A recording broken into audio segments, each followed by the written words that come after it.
Welcome back, everyone. Today we're doing a deep dive on a paper all about a pretty cool way to isolate bioactive compounds from plants. It's like a high-tech treasure hunt through all these different chemicals. Yeah, this paper is a really interesting one. The paper is called Isolation of the Active Constituents in Natural Materials by Heart-Cutting Isocratic Reverse Phase Two-Dimensional Liquid Chromatography. It was published back in 2004 in the Journal of Chromatography A. Wow, what a mouthful. I guess that title really gets to the point, though. It definitely does. We'll be talking about the work of Victor Wong and R. Andrew Shalliker, who were both from the University of Western Sydney. Right. And they worked with Richard Johnstone at the Mount Annan Botanical Gardens. Okay. And their research focused on one specific plant, Clerodendrum floribundum, which is a native Australian shrub, and it might actually have some medicinal benefits. Yeah, so Clerodendrum floribundum has been studied because it might be able to inhibit xanthine oxidase, which is an enzyme that's involved in making uric acid in the body. So if you could stop that enzyme, that might help with conditions like gout where there's too much uric acid. Exactly. Okay. Now, we've talked before about how hard it is to separate and purify these bioactive compounds. It can take a lot of time, and you don't always get something that's super pure, kind of like trying to find a needle in a haystack. Yeah, and the haystack in this case is actually made up of thousands of different chemical compounds. Whoa, that's a lot to sift through. So how do scientists normally deal with a problem like that? Well, there are a bunch of different ways to do it, but some common ones are simulated moving bed, which is also called SMB, and another is gradient elution chromatography. Okay, can you break those down for me? Sure. So SMB is a continuous process that's really good for mixtures that are simple. But when you have something as complex as a plant extract, it struggles. Gradient elution can handle that kind of complexity because it's a batch method, but then you end up with samples that are really diluted, and it takes a long time to regenerate the column. So neither method is perfect when you're trying to isolate these valuable compounds. Yeah, that's the problem. Got it. But this is where Wong and Shalliker's two-dimensional liquid chromatography comes in. It's also known as 2DLC. Okay. And it's kind of like having a two-stage filtration system. Mm. This system makes the whole process much more streamlined. I'd risk them listening. How does this two-stage system work? So picture this. The first stage uses what's called a nitrile column, and this does a rough separation of the crude plant extract. This gets rid of a lot of the compounds that you don't want. So it's kind of like a pre-filter that takes out most of the junk? Yeah, that's a good way to put it. Then the part of the sample that has the compound you want gets extracted and moved to the second stage. This is what's called the heart-cutting part. And that's where you get the final purification. Yes. The second stage uses what's called a C18 column, and this column is amazing at fine-tuning the separation. You end up with a really pure target compound. So you've got two columns working together to separate things much more efficiently and precisely. That's pretty clever. What I find really interesting is this isocratic elution thing. Can you tell me more about what that is and why it's so important? Sure. Basically, isocratic elution means they keep the solvent composition the same during the whole process. Okay. So you don't need to mess around with gradients and regenerate the column, which takes up a lot of time in the traditional methods. So it's like a conveyor belt that just runs without stopping. Exactly. This really cuts down on processing time and makes the whole system work much better. Now, that's what I'm talking about. Faster processing means you can potentially produce more on a larger scale. Yeah. But how well did this 2DLC system actually work? Did it do what they hoped it would do? Absolutely. Wong and Shalliker were really careful about optimizing their system, and they got some great results. Okay. They were able to get a purity of over 99% for the compound they were trying to isolate. That's crazy high, especially when you think about how complex the starting material was. That's impressive. It's like picking out one grain of sand from a whole beach and it being completely clean. Yeah. Did they say how much of the compound they could actually extract? Like, what was the yield? Yeah, they did. The recovery yield was just as impressive, up to 95%. So they were able to extract pretty much all of the target compound that was in the Clerodendrum floribundum extract. Wow. So they weren't just isolating the compound. They were doing it without wasting much of it at all. Right. High purity and high yield. That's Wow. the best of both worlds. And what's really cool is that they didn't stop there. They went a step further and tested the system under what are called overload conditions. Yeah, they wanted to push it to the limit and see what would happen. Even when they did that, the 2D LC system still did better than the traditional methods. It had a much higher production rate and specific productivity. Wait, what does specific productivity mean? Oh, it's a way to measure how efficient and sustainable a process is overall. Basically, it takes into account both how much of the compound you make and how much solvent you use. So it's looking at the output and also the resources used. That's a smart way to see how effective something really is. Yeah, exactly. And in both cases, their 2D LC system was more efficient. They were able to produce more of the compound while using less solvent. That's encouraging. It seems like this method could be scaled up to use commercially without having to sacrifice efficiency or being wasteful. Exactly. What they found could really change the way we isolate and purify valuable compounds from natural sources. It shows how powerful innovation can be and how it can have an impact on lots of different industries. So this isn't just some theory, it has real-world implications. It's been really interesting to learn about the plant, the problems with the traditional methods, and this new 2D LC system. Now I'm curious about how they went about actually designing and optimizing this system. Okay. What were the key choices they made that led to these really cool results? That's a great question. Let's get into the details of how they set things up and why they made the decisions they did. Sounds like we're ready for the next stage of our deep dive. Yeah, let's keep going. Okay, so let's break down some of the choices Wong and Shalliker made when they designed their 2D LC system. They were really meticulous and paid attention to every little detail, and that's one of the things that makes their work so impressive. Yeah, it's those little decisions that you might not think about that can really make a big difference. So let's start with the first dimension. They used a nitrile column. Why did they choose to use that? Choosing that nitrile column for that first separation was super important for a few reasons. Remember, they were working with a really crude plant extract. Basically, it was a huge mix of compounds with all kinds of different chemical properties, especially their polarity. So it's like they were trying to sort through a giant bin of Legos that have all different shapes and sizes. Exactly. That nitrile column let them sort those Legos based on how polar they are. Polarity is a characteristic that affects how compounds interact with the stuff in the column. Yeah, So it's like using a magnet to separate metal Legos from the plastic ones? that's a great analogy. The nitrile column holds on to certain compounds and lets others move through.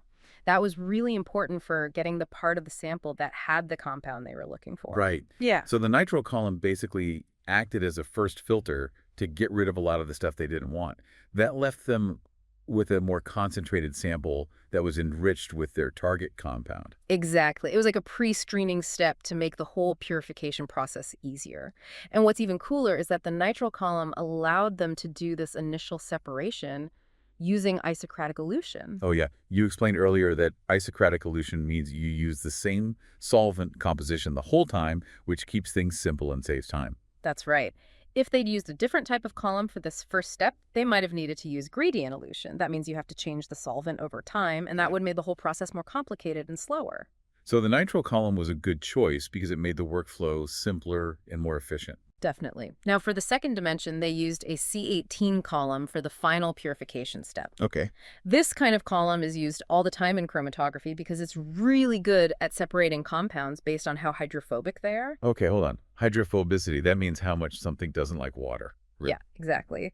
Things that are hydrophobic tend to stick to the C18 column, while things that like water move through more easily. It's like using a strainer to separate pasta from the water after you cook it. The pasta stays in the strainer and the water goes right through. That's a perfect example. And that's how Wong and Shalliker were able to get such a pure final product. The fraction from the first dimension that had their target compound in it still had some impurities, but because of this hydrophobic interaction, they were able to get rid of them. So that C18 column was like a fine-tuning step to get that incredible 99% purity. Exactly. It acted like a final filter to make sure that only the compound they wanted was left. And just like with the nitrile column, they could do this purification using isocratic elution, which made the system even more efficient.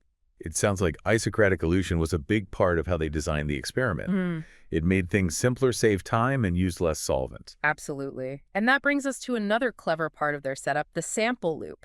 Oh yeah, the heart-cutting part. Can you remind me how that worked? So the sample loop was really important for isolating the first column from the second column. It acted like a temporary holding tank for the part of the sample they wanted to purify. Yeah, it's like a relay race where a runner passes the baton to the next runner. Got it.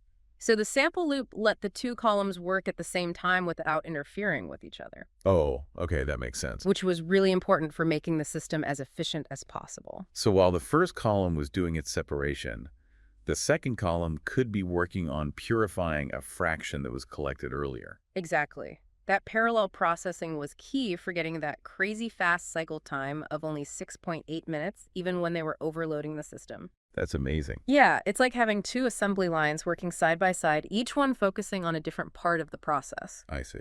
Yeah, and this is a key feature of heart-cutting 2DLC. It's not just about the separation itself, but also about making sure the whole process is as efficient as possible. It's like a well-choreographed dance where everything moves together perfectly. Exactly.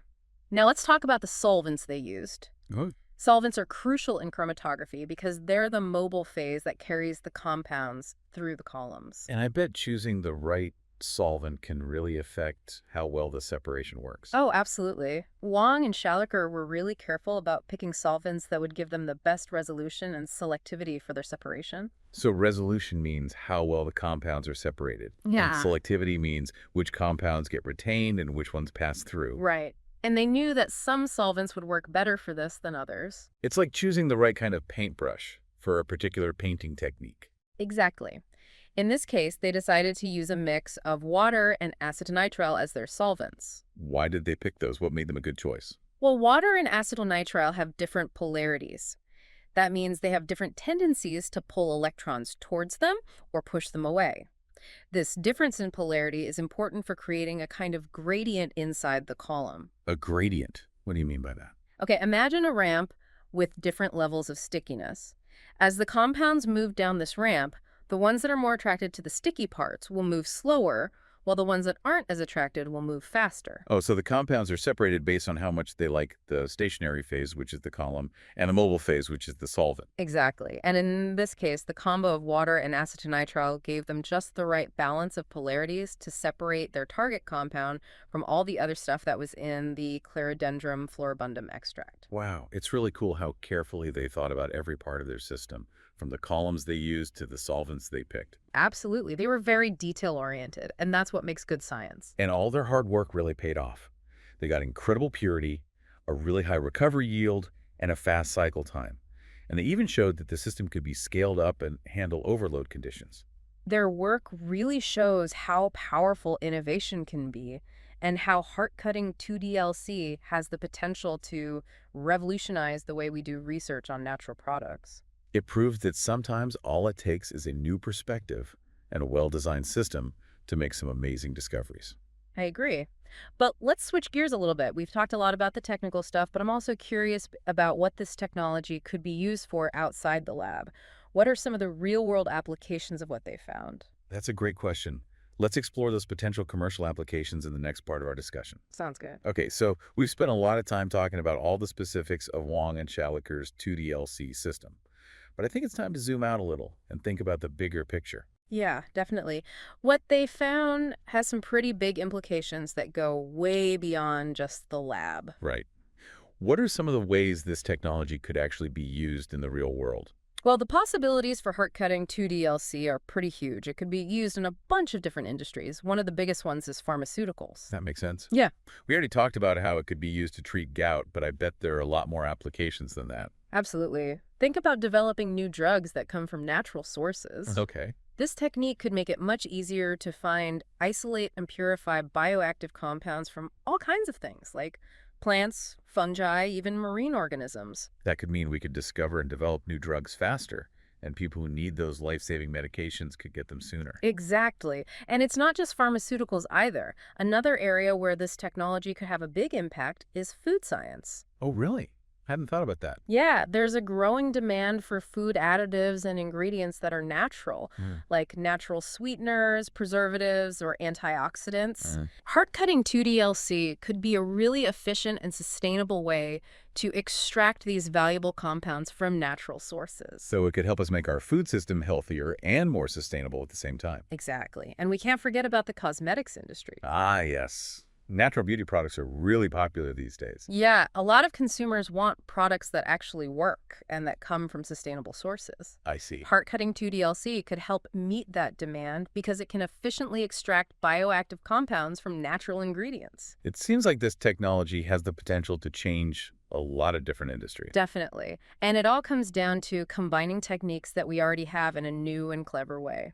It just goes to show that sometimes the biggest breakthroughs come from taking a fresh look at what we already know and figuring out how to push the limits. That's a great point. Mm. Wong and Shalliker's work is a perfect example of how scientific ingenuity can have a real impact on the world. It's been fascinating to explore all the details of hard-cutting 2DLC and to talk about how it could be used in the future. From that initial separation with the nitrile column to the final purification with the C18 column, every part of their process shows how much they paid attention to detail and how they were always trying to make things better. Their research is a really good example of how a well-designed system and a solid understanding of the principles behind it can lead to some pretty amazing results. And those results have implications that go way beyond the lab. They could impact industries from pharmaceuticals to food science to cosmetics. It's exciting to think about what might be possible with this technology in the future. I agree. Well, it's been great diving into this topic with you. It's been a pleasure talking with you too. And to everyone listening, thanks for joining us on this exploration of hard-cutting 2DLC. We hope you've learned something new about the power of chromatography and how creative scientists can be. Until next time, keep exploring and stay curious.